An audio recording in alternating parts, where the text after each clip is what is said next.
Hello दोस्तों, मैं विजय ठाकरे आपका स्वागत करता हूं स्टेप अप एकेडमी। आज हम लोग बात करने वाले हैं क्लास 11 के चैप्टर नंबर 4 माइक्रो इकोनॉमिक्स का, जिसका नाम है इलास्टिसिटी ऑफ डिमांड। तो हम लोग इलास्टिक से क्या समझते हैं भाई?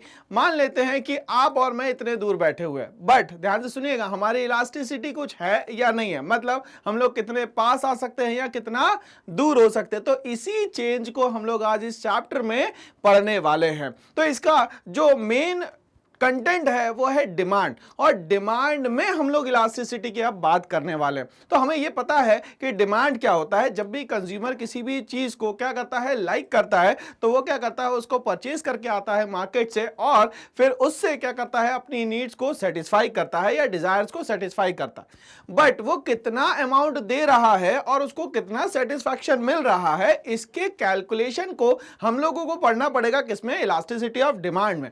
तो ये जो प्रोफेसर मार्शल है वो कहते हैं कि ये इलास्टिसिटी होती है, और इसको हम लोगों को कुछ तरीके से कैलकुलेट करना है, जैसे कि प्रोपोर्शनेट मेथड, जैसे कि percentage method, geometric method, total expenditure method. तो ये सारे के सारे कुछ अलग अलग मेथड्स है जिससे हम लोग इलास्टिसिटी ऑफ डिमांड क्या करने वाले हैं, कैलकुलेट करने वाले हैं। बट हम लोग स्टार्ट करेंगे बिल्कुल बेसिक रूट से, जिसका नाम है डिमांड, और डिमांड में चेंजेस से हम लोग स्विच करने वाले हैं इलास्टिसिटी ऑफ डिमांड पे। हम लोग स्टार्ट करते हैं आप कि relation between the price and the quantity. चलिए, तो हमेशा याद रखिएगा, लॉ ऑफ डिमांड ये कहता है कि जब भी किसी चीज का प्राइस बढ़ेगा, उसी समय पे उस पर्टिकुलर चीज की डिमांड क्या होगी भाई, कम होगी। ये लॉ ऑफ डिमांड कहता है।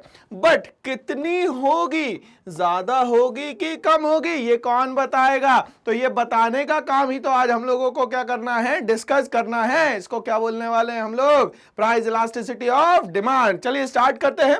इन case of law of demand we simply know that there exist negative relationship. तो ये क्या शो करता है भाई, नेगेटिव रिलेशनशिप। इसका मतलब जब किसी चीज का प्राइस बढ़ता है, उस समय पैरेलली क्वांटिटी डिमांड कम होती है, और अगर प्राइस कम होता है तो क्वांटिटी डिमांड क्या हो जाती है भाई, बढ़ जाती है। तो ये हो गया हमारा यहाँ पे नेगेटिव रिलेशनशिप का मतलब। ओके, आगे बोलता है price and quantity demand with keeping other things constant. याद रखिएगा भैया, हम लोगों ने अदर थिंग्स की बात करी थी। यहाँ पे जो अदर थिंग्स थी वो मान लेते, for example population, for example test and preference, for example यहाँ पे हम लोग बात कर लेते हैं टाइम की, प्राइस ऑफ रिलेटेड गुड्स की, और यही सब सारे के सारे क्या रहेंगे यहाँ पे, कांस्टेंट रहेंगे। बट चेंज किस में होने वाला है, यहाँ पे प्राइस में और क्वांटिटी डिमांड में होने वाला है। ओके, बट हियर इज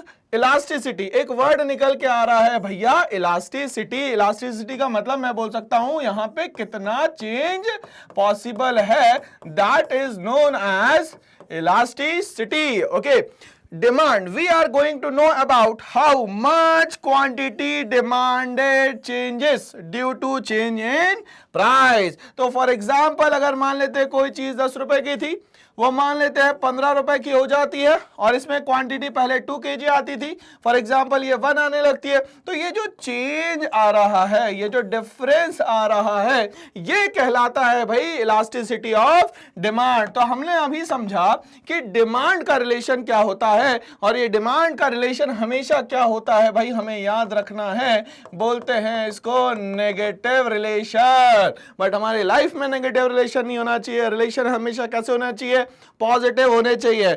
मतलब हमेशा दूसरों के लिए अच्छा करने का हमें सोचना चाहिए। ओके, इसी तरीके से हम लोग अपनी जो सोच है उसको थोड़ा बढ़ाते हैं और इलास्टिसिटी ऑफ डिमांड पे स्विच करते हैं। चलिए आगे ये बोलता है यहाँ पे कि प्राइस इलास्टिसिटी ऑफ डिमांड क्या होता है। It is a measurement of change in quantity demand. ये बोल रहा है कि अब हम लोग मेजर करेंगे कि क्वांटिटी डिमांड जो है उसमें कितना चेंज है।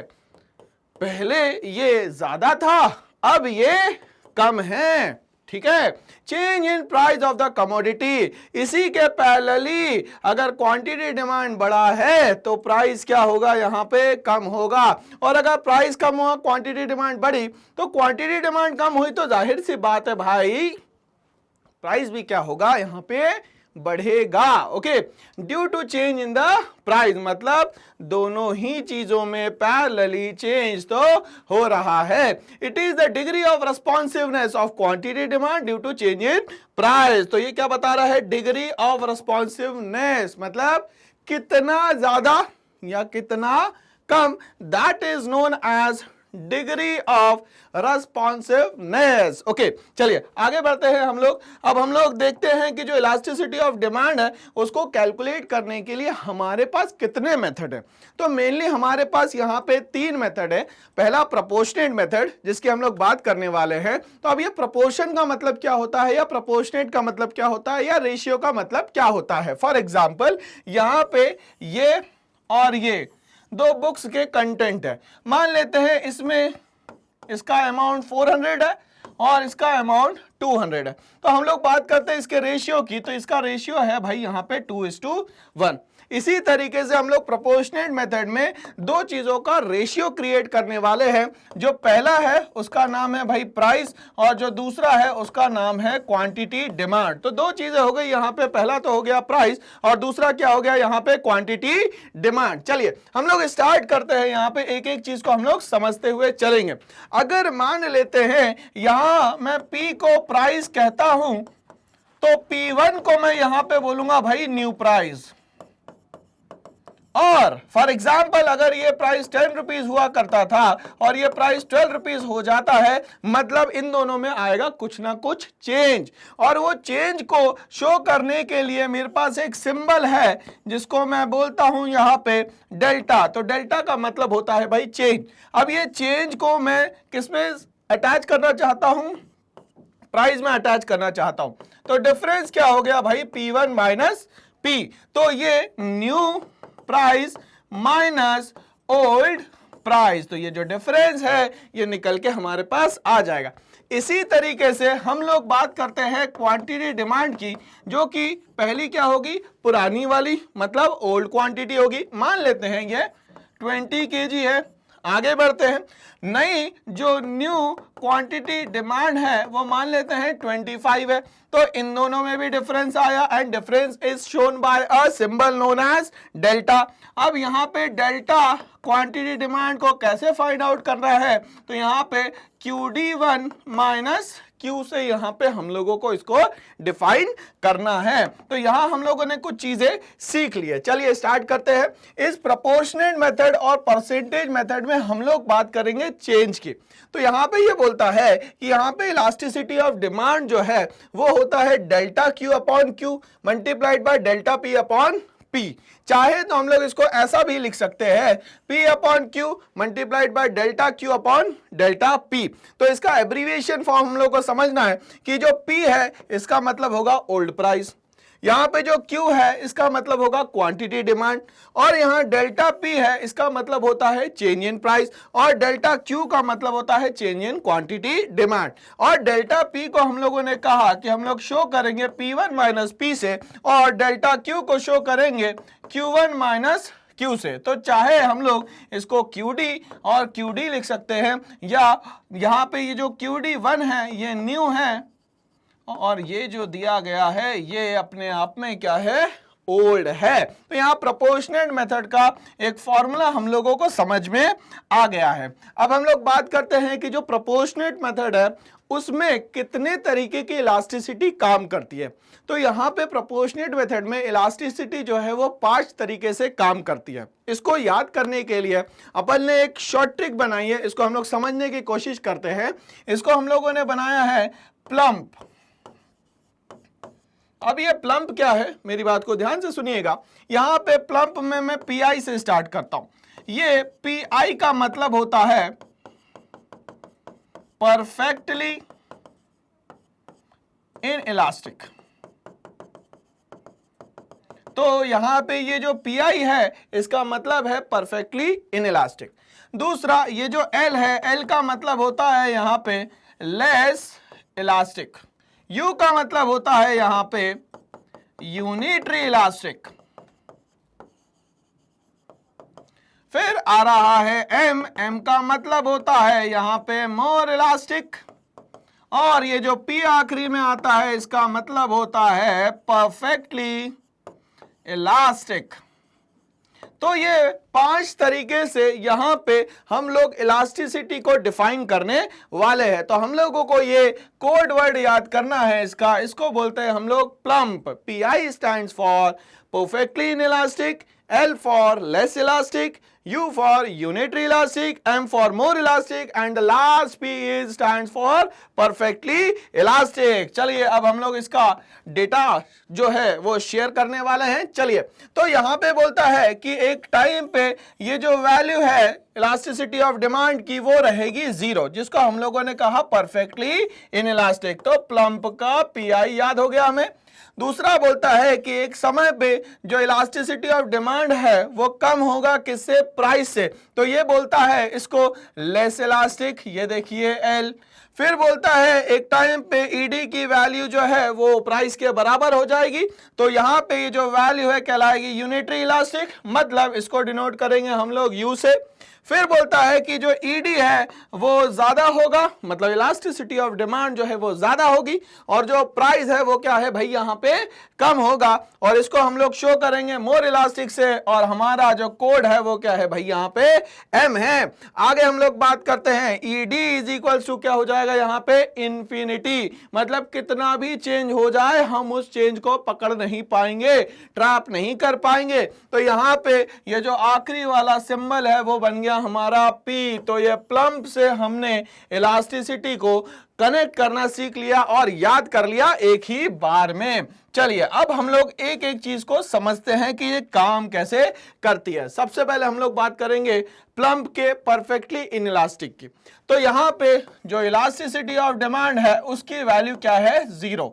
अब यहां 0 से मुझे ट्रैवल करना है और मुझे कहां पे पहुंचना है भाई? इन्फिनिटी पे पहुंचना है।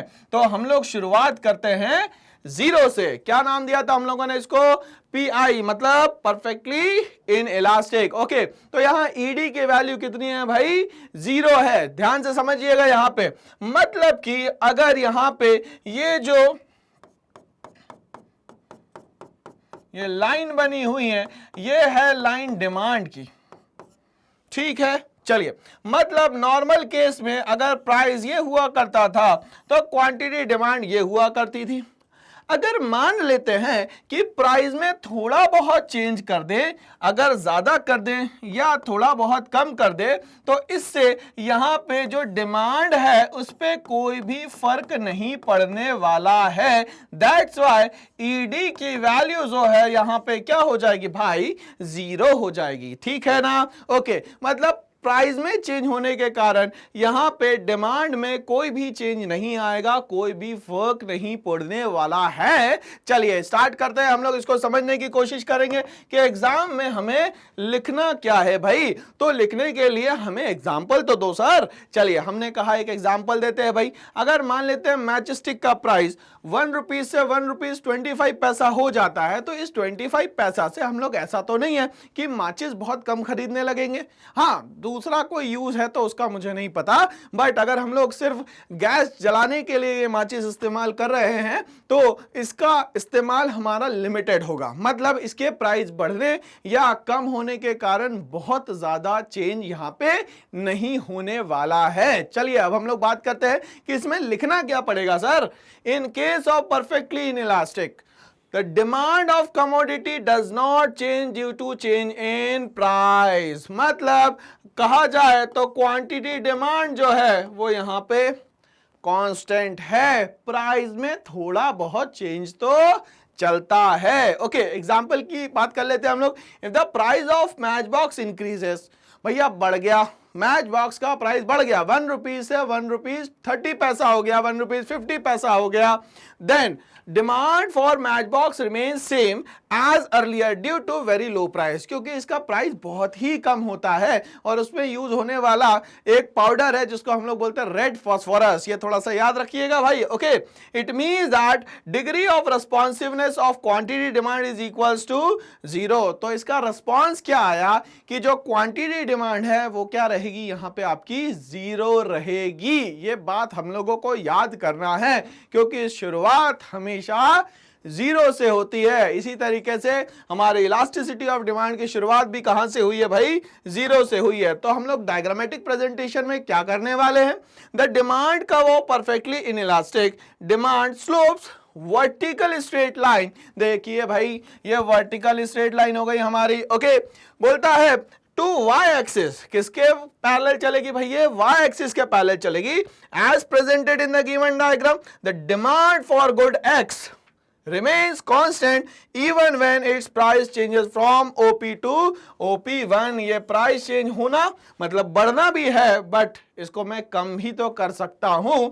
इमेजिनरी अगर मान लेते हैं मैंने इसको कम कर दिया तो भी मुझे इसमें बहुत ज्यादा फर्क नहीं पड़ने वाला है। ध्यान से देखिए यहाँ पे अगर ये P1 से P2 हो जाता है तो भी इसमें कोई फर्क नहीं पड़ेगा। तो हमें जैसे ही परफेक्टली इनइलास्टिक की बात याद आती है वैसे ही एग्जाम्पल याद आना चाहिए। काय का भाई, मैच स्टिक का एग्जाम्पल हमें याद आ जाना चाहिए। चलिए सेकंड इलास्टिसिटी की हम लोग बात करते हैं, जिसको बोलते हैं हम लोग प्लम्प में L stand for less elastic. Less elastic का मतलब, अब इसको याद कैसे करें, तो यहां पे बोल रहा है लेस इलास्टिक मतलब इफेक्ट जो है आपकी इलास्टिसिटी ऑफ डिमांड पे पड़ने वाला है। फॉर एग्जांपल अगर आपकी इलास्टिसिटी जो भी थी वो अब कम है, किससे कम है भाई, प्राइस से कम है। मतलब इफेक्ट किस पे दिखाना चाहिए आपको, इलास्टिसिटी ऑफ डिमांड पे दिखाना चाहिए, ना कि किस पे दिखाना चाहिए भाई, प्राइस पे दिखाना चाहिए। चलिए तो हम लोग अब समझते हैं कि इसमें होता क्या है। तो इन्होंने कहा कि ये जो आपका ईडी है इसमें चेंज प्राइस से कम होगा।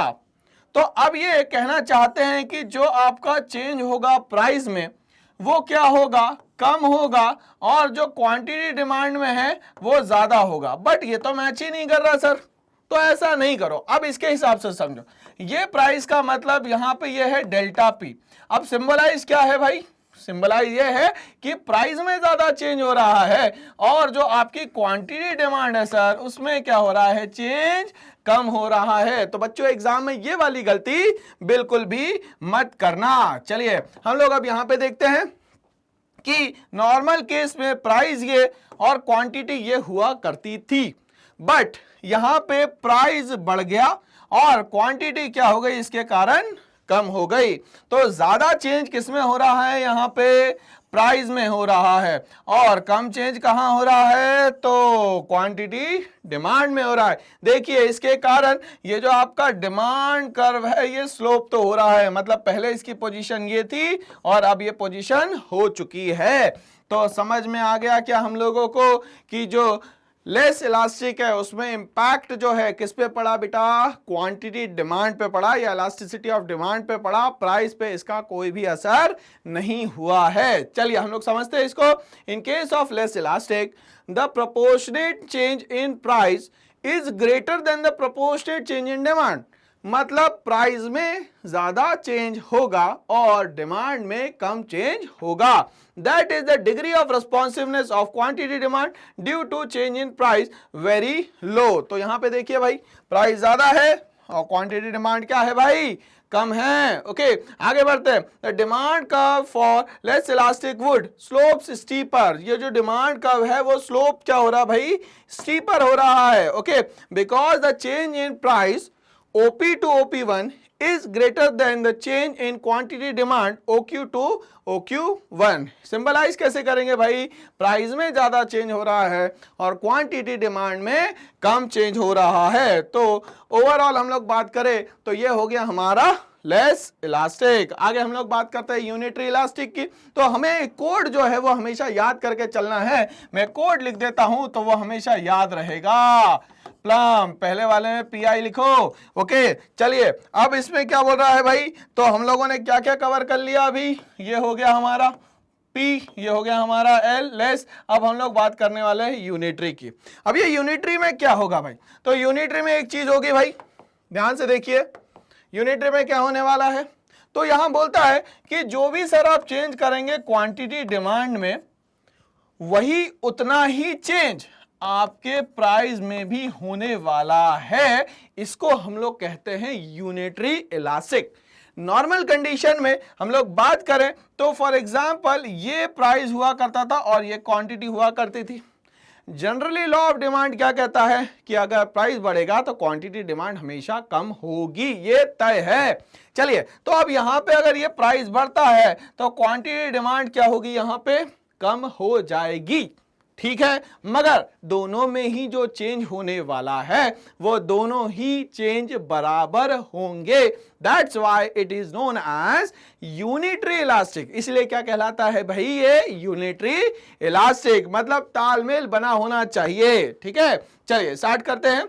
The proportionate change in price is equal to the proportionate change in quantity demand. जो चेंज आप प्राइस में करने वाले हैं उतना ही चेंज आपकी क्वांटिटी डिमांड में होगा। For example, if price increases by 10%, then the quantity demand will also reduce by, बराबर होगा ना भाई, तो दोनों में ही चेंज कितना होगा, 10% होगा। ये हमें याद रखना है। द डिमांड का slopes downward in shape of rectangular hyperbola. इसका मतलब ये है कि यहाँ पे जो भी चेंज होने वाले हैं वो कैसे होने वाले हैं, बराबर होने वाले हैं। इस बराबर चेंज होने को हम लोग यहाँ पे कहते हैं रेक्टेंगुलर हाइपरबोला। ओके, आगे क्या बोलता है यहाँ पे, can be made in the shape of straight line. तो अब ये कैसे शो करने वाले हैं आप, तो आपने कहा sir delta P is equals to delta Q. चलिए भाई, यहां तक के तो चीजें समझ में आने लग गई है और हम लोग पहुंच गए हैं यूनिटरी के बाद हम लोग प्लम्प के फोर्थ पार्ट पे आते हैं। क्या है भाई प्लम्प का फोर्थ पार्ट, तो आपने कहा सर मोर इलास्टिक।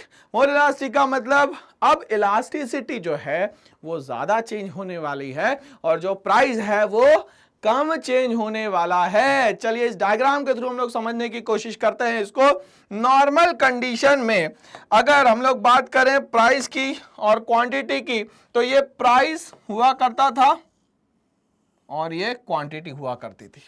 बट हुआ क्या कि अब यहां पे ये जो प्राइस है अपनी जगह से बढ़ जाता है, मतलब ये डेल्टा पी हो जाता है और ये यहां पे क्या हो जाती है भाई, क्वांटिटी इसकी कम हो जाती है, ठीक है।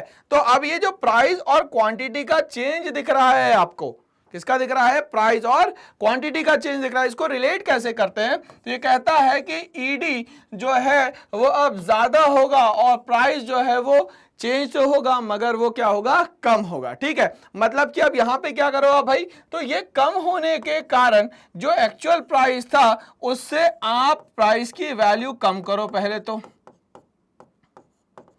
अब जैसे ही आप प्राइस कम करोगे तो चीजें अगर सस्ती करोगे तो जाहिर सी बात है मार्केट में वो चीजें ज्यादा बिकना शुरू हो जाएगी और वो जो ज्यादा बिकना है मतलब क्वांटिटी डिमांड का बढ़ना होता है। तो इसका जो शिफ्ट है वो किस तरफ हो जाएगा भाई, राइटवर्ड हो जाएगा। तो हम लोग को ये बात याद रखनी है कि नॉर्मल कंडीशन में ये हुआ करता था P और ये हुआ करता था Q। चेंज होने के बाद ये बन जाता है भाई आपका P1 और ये बन जाता है फिर आपका क्या, Q1। तो यहां पे हम लोग को छोटी छोटी सी बात याद रखनी है कि चेंज हो कहां रहा है। तो ये देखिए, ये जो चेंज है प्राइस में कम हो रहा है और ये जो क्वांटिटी में चेंज है वो ज्यादा हो रहा है। और इसको हम लोग कैसे शो कर रहे हैं भाई कि ईडी जो है वो ज्यादा चेंज हो रहा है और जो प्राइस है वो कम चेंज हो रहा है। मतलब यहां मैं लिख सकता हूं डेल्टा QD जो है वो ज्यादा चेंज हो रहा है और जो डेल्टा P है वो यहाँ पे क्या हो रहा है भाई, कम चेंज हो रहा है। चलिए समझने की कोशिश करते हैं और डेप्थ में इसको। बोलता है under more elastic demand the proportionate change in quantity demand is greater than the proportionate change in price. तो आपने जो कहा कि जो प्राइस में चेंज हो रहा है, जो क्या हो रहा है भाई, प्राइस में चेंज हो रहा है वो कम हो रहा है, बट क्वांटिटी डिमांड में जो ये जो चेंज है भाई ये क्या हो रहा है, ज्यादा हो रहा है। Okay, that is if price decreases by 5%, अगर प्राइस गिरता है 5% है, मतलब इसको मान लेता हूं मैं 5% का डिक्रीज होना। Okay, as presented in the given diagram in which the area of change in quantity demand OQ to OQ1 is greater than that of the change in the price OP to OP1।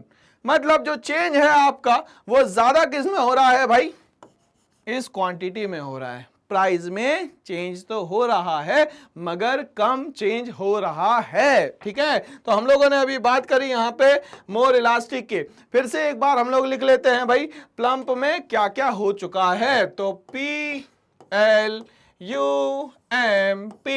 Perfectly elastic, less elastic, unitary elastic, more elastic. अब कौन सा बच गया sir? तो इसको बोलते हैं हम लोग परफेक्टली इलास्टिक। क्या होने वाला है? तो परफेक्टली इलास्टिक में जो चेंज होने वाला है वो इंफिनिटी तक के होने वाला है, मतलब इसका प्राइस से कोई लेना देना यहाँ पे नहीं है। तो ईडी की वैल्यू कितनी होने वाली है सर? तो ये इंफिनिटी तक के जाने वाली है भाई। चलिए ध्यान दीजिए, मतलब इस केस में प्राइस जो भी है, जितना भी है, वो कितना रहेगा भैया? कांस्टेंट रहेगा, ना तो बढ़ेगा ना तो ये कम होगा। पहले हम लोग डायग्राम से समझने की कोशिश करते हैं। मान लेते हैं कि ये प्राइस है और नॉर्मल कंडीशन में ये हमारी क्वांटिटी थी। ठीक है भाई, तो ये नॉर्मल कंडीशन में हमारी क्वांटिटी है, ये थी। चलिए, मगर आपने बोला कि भैया इलास्टिसिटी बताओ।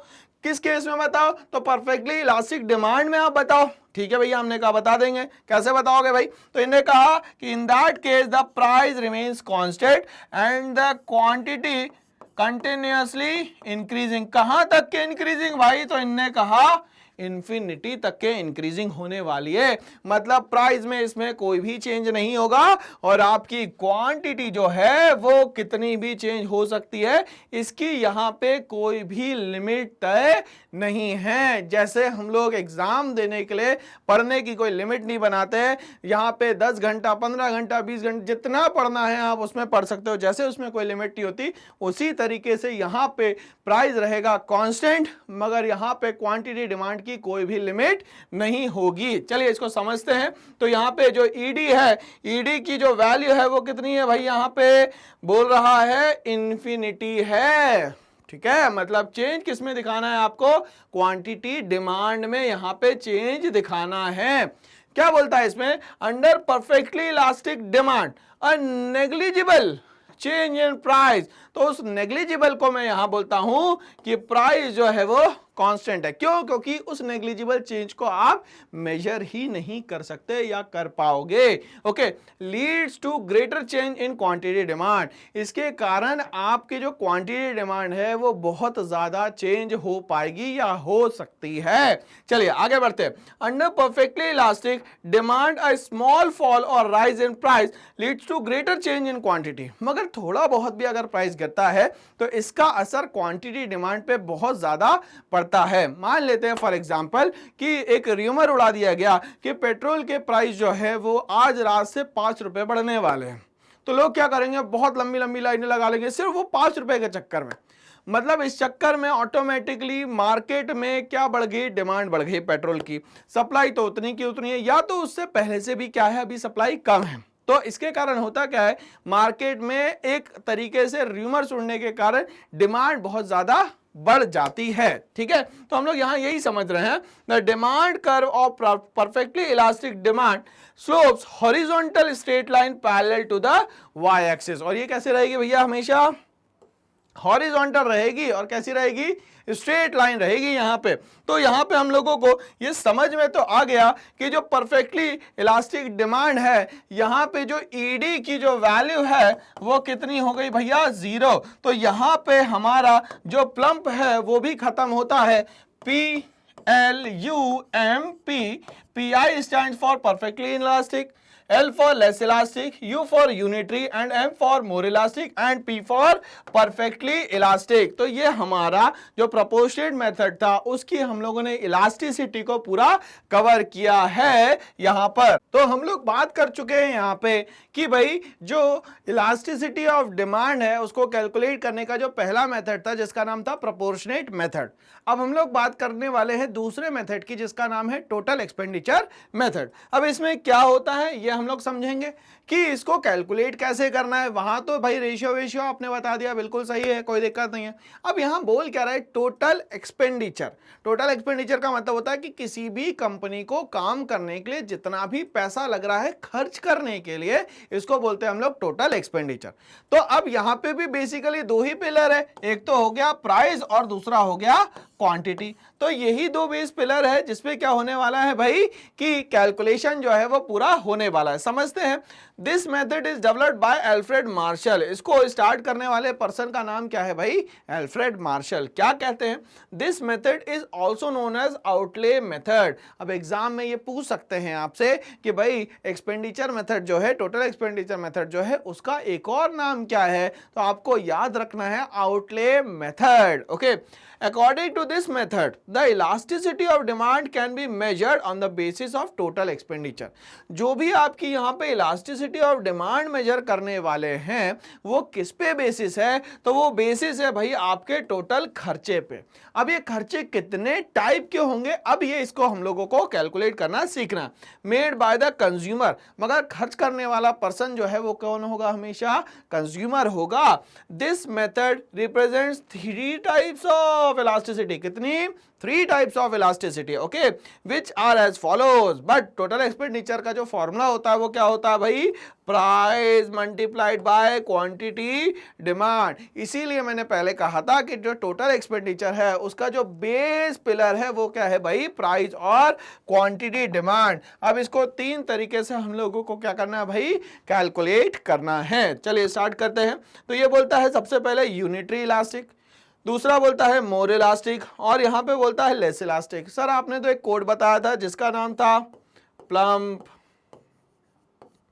तो अब प्लम्प में से पहला वाला पी, दूसरा वाला पी हटा दो। अब क्या बचा भाई? प्लम्प का लम। ठीक है, तो अब टोटल एक्सपेंडिचर में क्या करना है भाई? हम लोगों को सिर्फ लम की बात करनी है भाई। चलिए स्टार्ट करते हैं।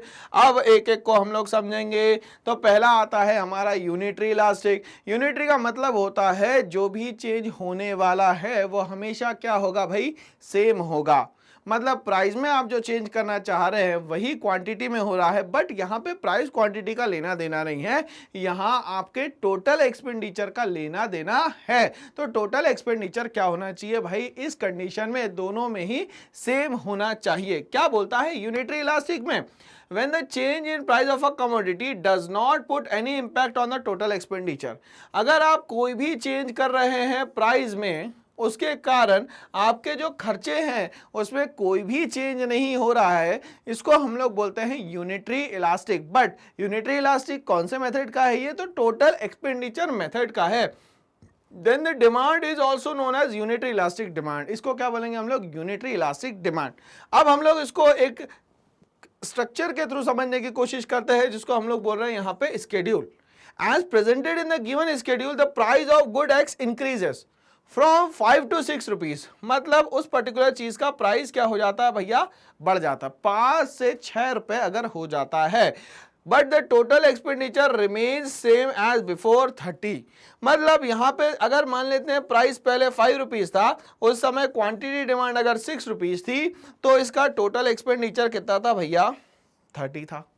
बट अगर मान लेते हैं यहाँ प्राइस इंक्रीज कर देते हैं, तो लॉ ऑफ डिमांड के हिसाब से जैसे ही आप प्राइस बढ़ाते हैं तो क्वांटिटी डिमांड क्या हो जाती है? हमेशा कम हो जाती है। तो यहाँ पे क्या हुई भाई? 6 अगर केजी था तो कितना हो गया? 5 केजी।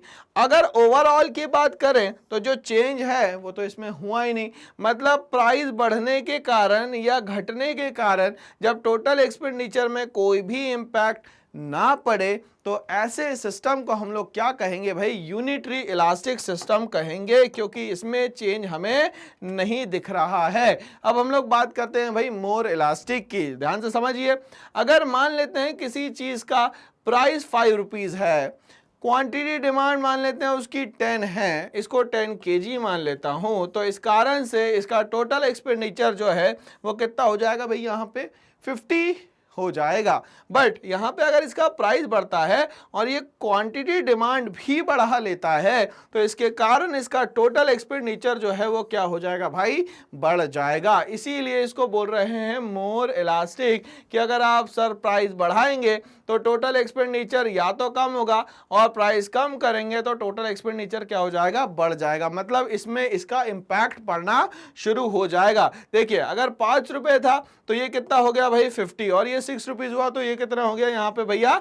60। ओके, क्या कहता है इसमें? In case of more elastic demand, अगर इलास्टिसिटी ऑफ डिमांड की हम लोग बात करें तो the total expenditure and price change in opposite, generally उल्टा होता है इसमें direction. That is if price of a commodity increases, अगर प्राइस बढ़ेगा increases, then its total expenditure decreases and vice versa. ये प्राइस बढ़ेगा तो टोटल एक्सपेंडिचर कम होगा, और अगर प्राइस कम होगा तो टोटल एक्सपेंडिचर क्या हो जाएगा भाई, बढ़ जाएगा। As presented in the given schedule, ठीक है। तो ये एक स्केड्यूल के थ्रू हम लोगों को एग्जाम में भी समझाना पड़ेगा। ओके, आगे क्या बोलता है, the price of good x decreases from 5 to 4, अगर मान लेते कोई प्राइस है 5 to 4 अगर कर देते हैं, and then the total expenditure increases from 50 to 60, अगर 5 से 4 करते हैं तो उसका एक्सपेंडिचर हो सकता है 50 से 60 हो जाए। तो इसमें जो रिलेशन है वो हमेशा कैसा चलेगा भाई, वाइस वर्सा यहाँ पे रिलेशन चलने वाला है।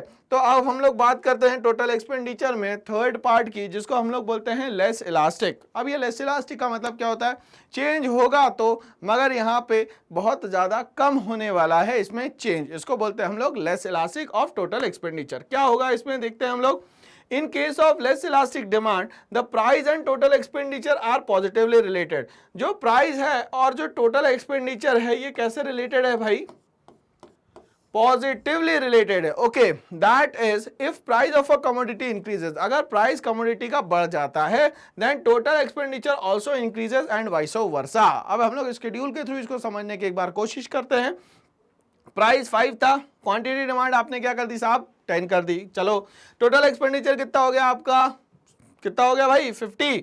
अगर मान लेते हैं प्राइस आपका कितना हो गया 6 हो गया, तो क्वांटिटी डिमांड कितनी हो गई यहाँ पे 15, तो यहाँ पे टोटल एक्सपेंडिचर क्या हो गया भैया आपका कम। मतलब यहाँ पे रिलेशन कैसा चल रहा है भैया, प्राइस बढ़ेगा क्वांटिटी डिमांड बढ़ेगी, प्राइस कम होगा और टोटल एक्सपेंडिचर भी क्या हो जाएगा, कम हो जाएगा। मतलब ये क्वांटिटी डिमांड का इसमें बहुत ज़्यादा लेना देना नहीं है। तो टोटल एक्सपेंडिचर में प्राइस का और टोटल एक्सपेंडिचर का लेना देना होता है, क्वांटिटी डिमांड का बहुत ज़्यादा कोई लेना देना नहीं होता। As presented above, the price decreases from 5 to 4 and as a result the total expenditure also decreases from 50 to 48। ये हम लोगों ने एग्जाम्पल ले लिया कि अगर ऐसा हुआ तो ये वाली कंडीशन हम लोगों को यहाँ पे फेस करनी पड़ेगी। ठीक है, अब हम लोग बात करते हैं भाई कि ये जो डिमांड कर्व होता है ये अलग अलग तरीके से काम तो कर रहा है। अब जब अलग अलग तरीके से काम कर रहा है तो हमने प्रोपोर्शनेट भी समझ लिया, टोटल एक्सपेंडिचर भी समझ लिया। ओके, चलिए अब हम लोग इसको डायग्रामेटिकली समझने की कोशिश यहाँ पे करते हैं। चलिए, तो क्या बोलता है इसमें, the total expenditure method is presented in the above diagram, it is divided into 3 part. तो इसमें 3 ही पार्ट थे। मैंने ये कहा था आपसे कि जो प्लम्प है उसमें पहला वाला पी और आखिरी वाला जो प्री है पूरा हटा दो। हटा दो मतलब हटा दो, क्यों? क्योंकि हमारा ये कोड नहीं बन पा रहा। तो हम लोगों ने प्लम्प का पहला पी और दूसरा वाला पी हटा दिया। ओके, अब हम लोग यहां से स्टार्ट करते हैं। तो यहाँ पे ये बोलता है कि ये जो ईडी है कम चेंज हो रहा है प्राइस से। मैंने कहा था कि इम्पैक्ट जो है वो ईडी पे पड़ेगा। तो ये जब कम हो गया तो इसको हम लोग बोलेंगे लेस, तो ये बन गया लेस इलास्टिक।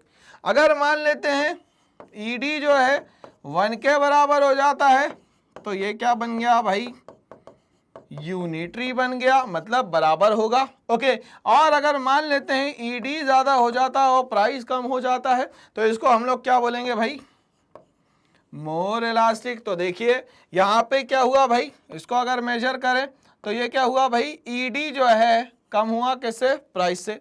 यहाँ ईडी जो है किसके बराबर हो गया भाई, प्राइस के बराबर हो गया। और यहाँ पे जो ईडी है वो क्या हो गया, प्राइस से ज्यादा हो गया। तो ये 3 कंडीशन से हम लोग डायग्रामेटिकली प्रेजेंट कर सकते हैं टोटल एक्सपेंडिचर मेथड को।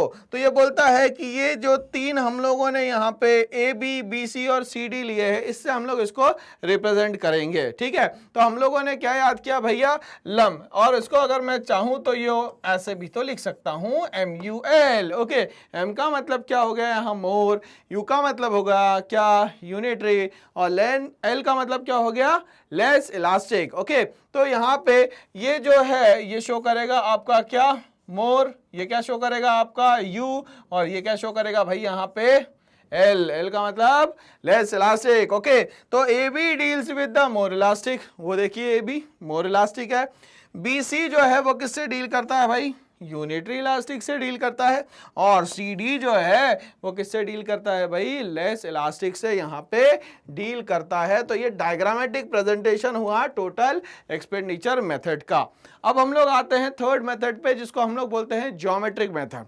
अब इस ज्योमेट्रिक मेथड में आपको जो डेटा दिया जाएगा उसको हम लोगों को रेशियो में लिखना है, ठीक है, और इसको अलग अलग सेगमेंट में बांटना है। तो दो सेगमेंट हो गए हमारे पास, एक तो हो गया लोअर सेगमेंट और दूसरा कौन सा हो गया भाई यहाँ पे अपर सेगमेंट। और इन लोअर सेगमेंट और अपर सेगमेंट में भी हम लोगों को वही प्लम्प सिस्टम से हम लोगों को हर चीज को क्या करना है, डिफाइन करना है। तो हमें एक चीज हमें समझ में आती है कि हम लोग कोई भी चीज स्टार्ट करेंगे तो वो करेंगे जीरो से, और आखिरी में किस पे जाएंगे भाई, इन्फिनिटी पे जाएंगे।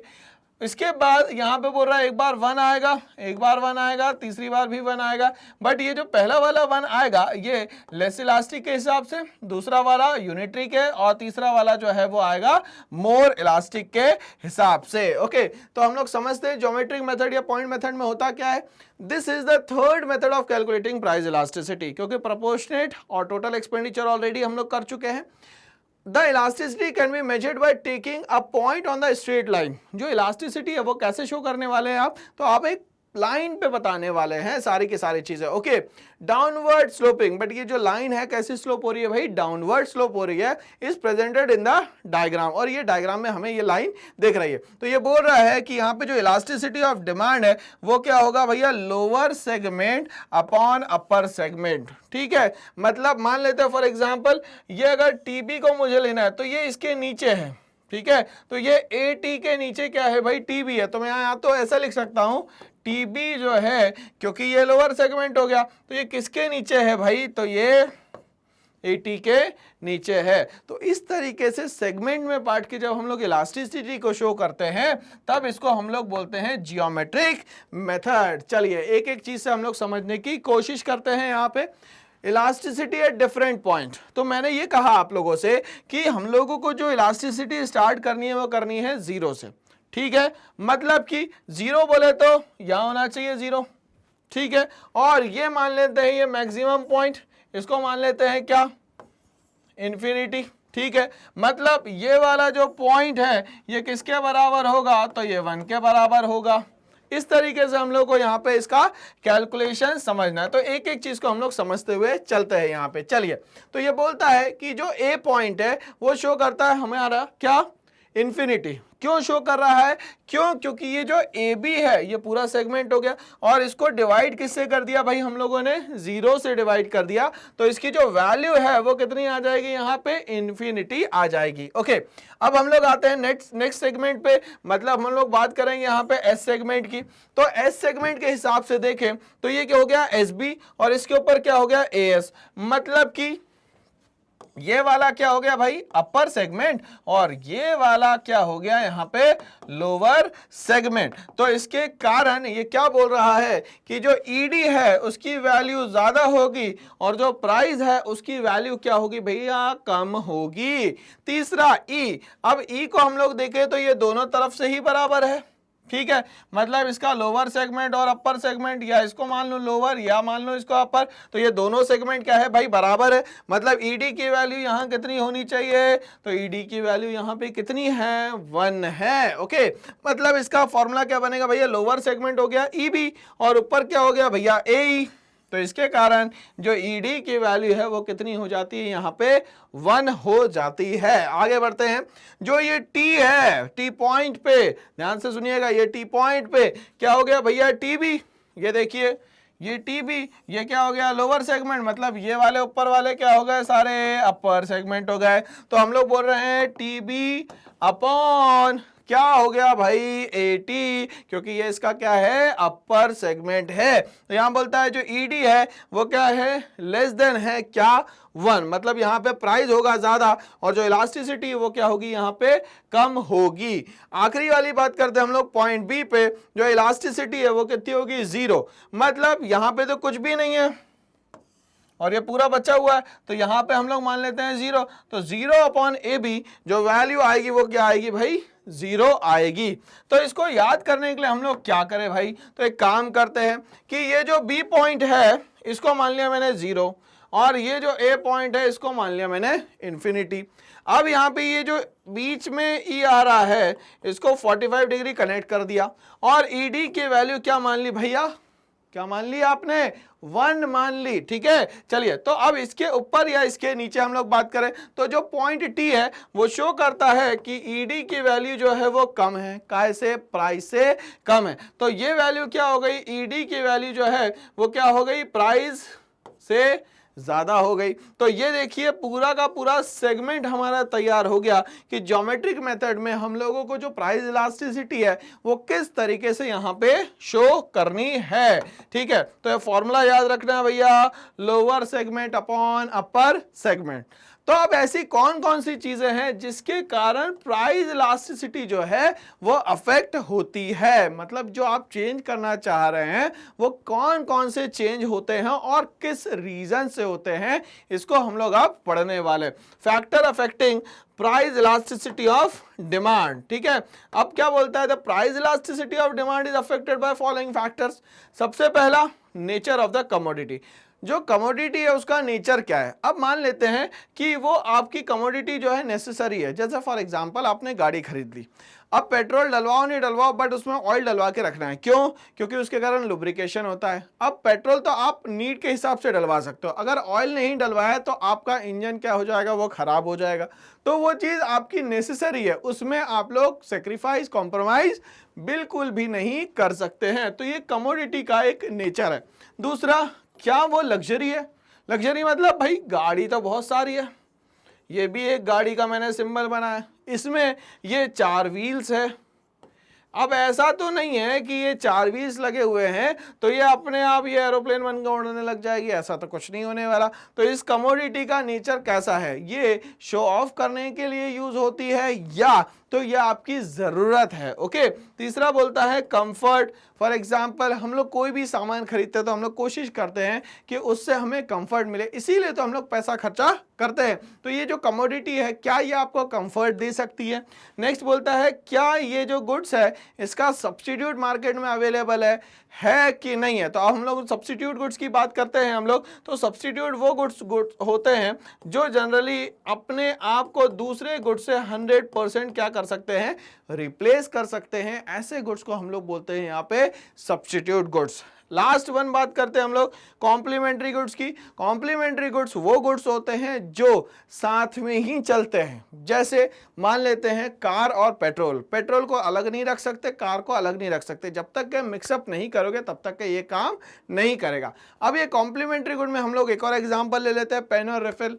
अब पेन अलग रखा है, रिफिल अलग रखिए, काम ही नहीं करेगी। ठीक है, तो ऐसे गुड्स को हम लोग क्या कहते हैं, कॉम्प्लीमेंट्री गुड्स। तो अब ये हम लोगों ने बात करी कि जो आपके पास कमोडिटी है उसका नेचर कैसा है। ठीक है, अब हम लोग बात करेंगे कि जो नेसेसरी है उसको हम लोगों को लिखना कैसे है। ठीक है, बोलता है the elasticity of demand for these goods is less elastic.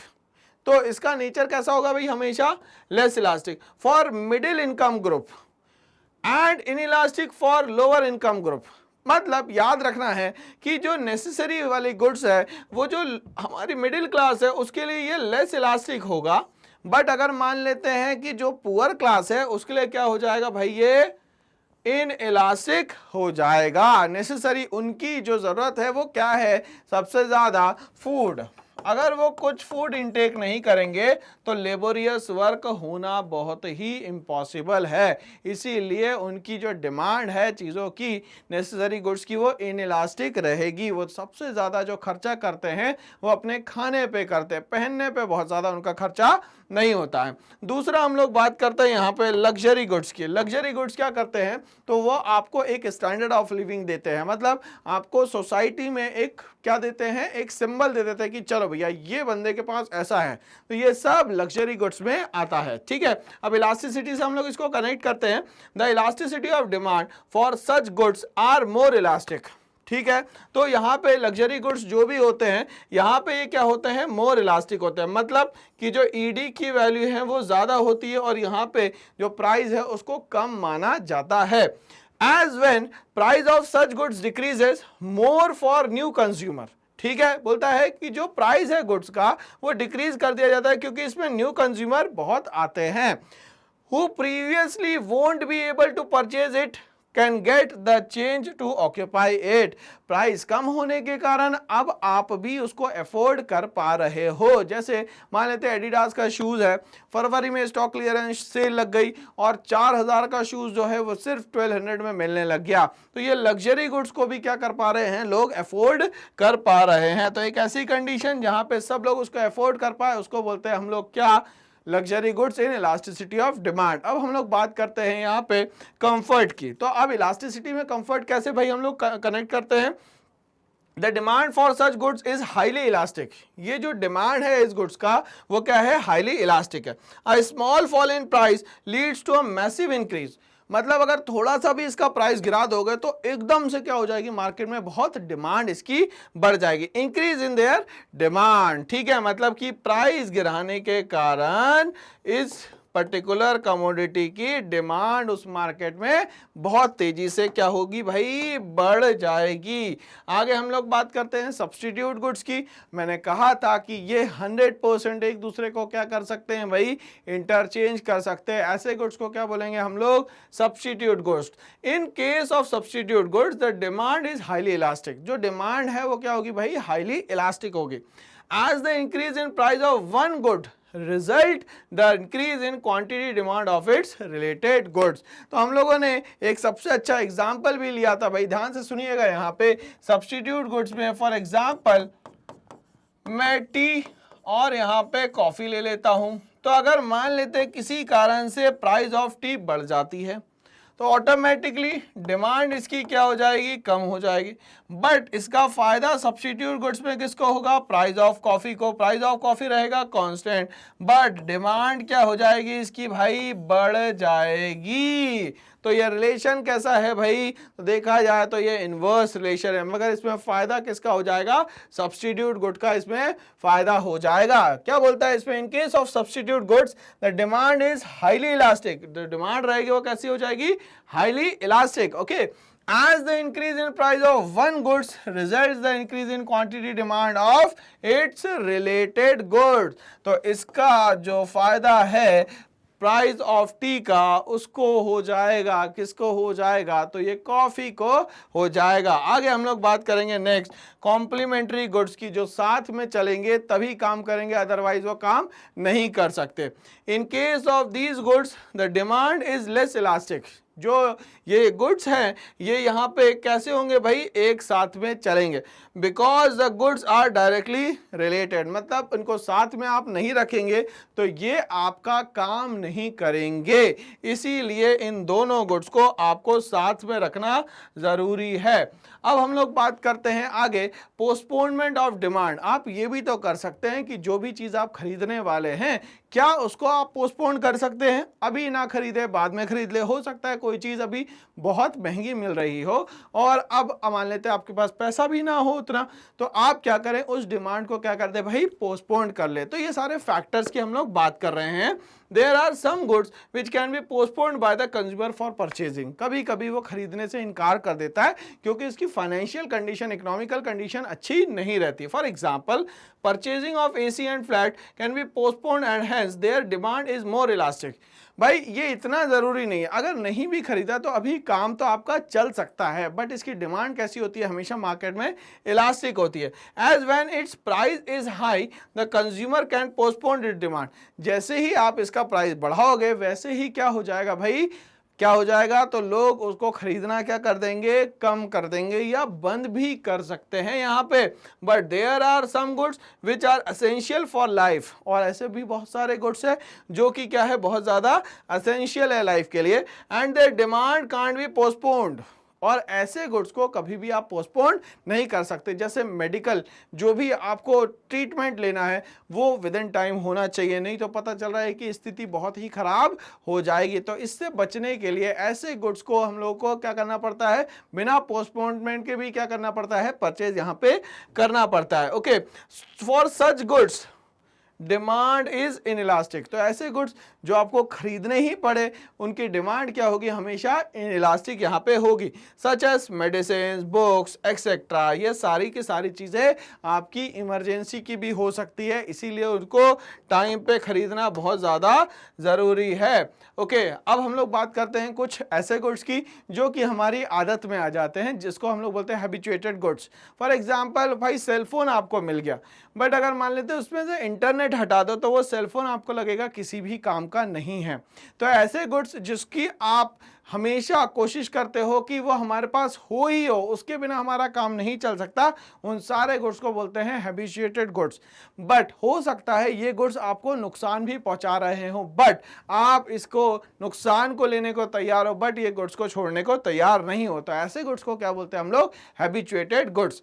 The demand for these goods is inelastic. ऐसे गुड्स की जो डिमांड होती है वो क्या होती है, हमेशा इनइलास्टिक होती है, because the consumer who are habituated, वो जो कंज्यूमर है जिसको आदत लग गई है उसको छुड़वाना बड़ा ही मुश्किल काम है। To consume the goods like tobacco, alcohol, internet pack, will consumer purchase it at any price. कितना भी आप प्राइस बढ़ा दीजिए, लोग इसको खरीदना बंद नहीं करने वाले हैं।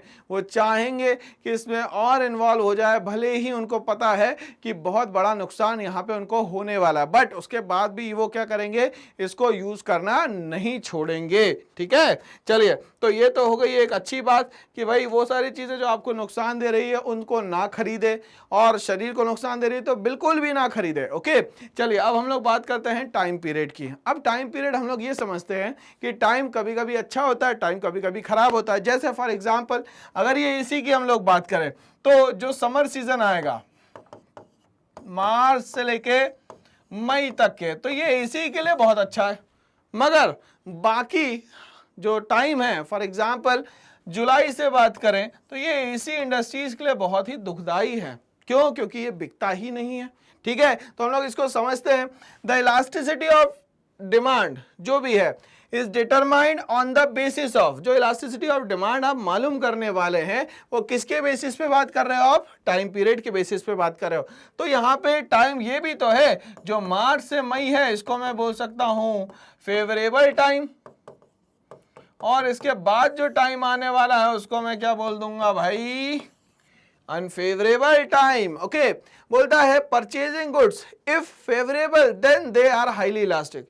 अगर टाइम फेवरेबल है तो उस समय पे ये जो डिमांड है गुड्स की इलास्टिक होगी, हाईली इलास्टिक होगी। And if the time is unfavourable then it is inelastic. अगर टाइम इनफेवरेबल है तो ये क्या होगा भाई, लोग उसको खरीदना बंद कर देंगे या कम कर देंगे। क्यों? क्योंकि अब उसकी बहुत ज्यादा आवश्यकता या जरूरत यहाँ पे नहीं है। एग्जाम्पल को हम लोग समझते हैं यहाँ पे, if the producer reduces the price of AC in summer season. अब भैया आप तो एक तो गर्मी बहुत ज्यादा हो रही है और आप क्या कर दे रहे हो यहाँ पे कि भाई सस्ता भी कर दे रहे हो, तो भाई लोग क्या करेंगे, उसको ज्यादा खरीदने की कोशिश करेंगे। It's demand would increase by huge number, but if the same price is decreased during winter then it would hardly affected its demand। ठीक है ना, तो अब विंटर सीजन में इसका कोई भी यूज नहीं है, इसीलिए ये किसी भी काम का नहीं है। अब हम लोग बात करते हैं अल्टरनेटिव यूजेस की। तो जो गुड्स हैं उसको एक से ज्यादा तरीके से भी इस्तेमाल किया जा सकता है। जैसे सेम कप को आप ये इन तरीकों से इस्तेमाल भी कर सकते हैं। तो यहाँ पे हम लोग बात कर रहे हैं कि एक चीज का बहुत सारा इस्तेमाल किया जा सकता है। There are some goods which can be use alternatively by consumer. Same goods को अलग अलग तरीके से इस्तेमाल करना। एग्जाम्पल, पेट्रोल का अलग इस्तेमाल हो सकता है, केरोसिन का हो सकता है, ये एग्जाम्पल है। Demand for these goods is elastic. In goods की डिमांड बहुत ज्यादा बढ़ सकती है, बट यहां पे ध्यान दीजिएगा, तो ये जो गुड्स हैं एक ही के अलग अलग आपने क्या कर दिया भाई, इस्तेमाल कर लिया। ठीक है, तो demand for these goods is elastic and if the goods does not use for alternative purpose then it is inelastic. अगर उसका अलग अलग आपने यूज नहीं करा तो ये इनइलास्टिक हो गया। ठीक है, और उसका अगर अलग अलग आप यूज कर पा रहे हैं तो उसको हम लोग क्या बोलेंगे भैया, इलास्टिक बोलेंगे। तो ये सारे के सारे कुछ फैक्टर्स है जो इलास्टिक इलास्टिसिटी ऑफ डिमांड को क्या करते हैं भाई, अफेक्ट करने का काम करते हैं। अब हम लोग बात करते हैं लेवल ऑफ इनकम, इसको मैं बोलता हूं लेवल ऑफ मनी इनकम। अब ये मनी इनकम क्या होता है, तो जेब में जो पैसा रखा हुआ है खर्चा करने के लिए उसको हम लोग बोलते हैं मनी इनकम। अब जितना होगा उस हिसाब से उतना खर्चा करोगे, उस हिसाब से आप गुड्स खरीदोगे। जैसे कि नॉर्मल गुड्स खरीदोगे अगर ज़्यादा पैसा आ जाएगा, और अगर पैसा कम है तो इन्फीरियर गुड्स को ज़्यादा प्रेफरेंस दोगे, है ना। चलिए तो लेवल ऑफ इनकम पे बात करते हैं हम लोग। तो ये जो हायर इनकम ग्रुप होता है इनके लिए जो इलास्टिसिटी होती है वो जीरो होती है। जो मीडियम ग्रुप होता है उनके लिए जो होती है वो इलास्टिक होती है, और जो लो इनकम ग्रुप होते हैं उनके लिए भी इलास्टिसिटी क्या होती है भाई, जीरो होती है। अब इसको हम लोग समझते हैं कि अलग अलग क्लास में इसको कैसे हम लोग यूज करने वाले हैं। The demand for high and low income group is inelastic. क्यों भाई, since high income group always purchase the goods according to their requirement, उनको जो भी जरूरत होती है वो जाके क्या करते हैं भैया, खरीद के ले आते हैं। Okay, even if the price of goods is high, क्योंकि उनके पास इतना पैसा है कि उनको टेंशन ही नहीं है कि अगर ये खरीद लिया तो हम पैसा कहां से लाएंगे, मतलब उनके बैकअप में बहुत सारा पैसा रखा रहता है। Similarly the low income group, अब पैसा नहीं है बट उन्होंने बोला कि भैया इच्छा है पूरी कंप्लीट करनी है हमें, तो जो कंप्लीट करनी है इच्छा है उसके लिए क्या करो भाई, खर्चा कर लो, देखेंगे कल की कल। Okay, group also purchasing limit quantity of good because of their low income, but the middle class income group are sensitive.